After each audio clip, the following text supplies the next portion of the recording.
2025 Group 4 கேட்ட ஒரு question தான் பார்க்குறோம். If A is to B is equal to 3 is to 7 and B is to C is equal to 7 is to 6, then find the ratio between C and A அப்படின்னு கேட்டிருக்காங்க. கொடுத்துருக்கதை நம்ம எடுத்து எழுதிக்கலாம். A is to B என்னன்னு கொடுத்துருக்காங்க, 3 is to 7னும் B is to C வந்துட்டு 7 is to 6னும் கொடுத்துருக்காங்க.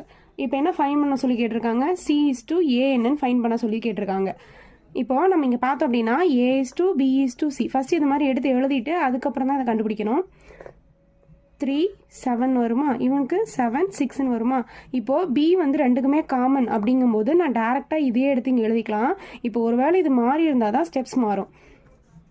C என்னது 6, A என்னது 3, இது ரெண்டையும் கேன்சல் பண்ணால் 2:1.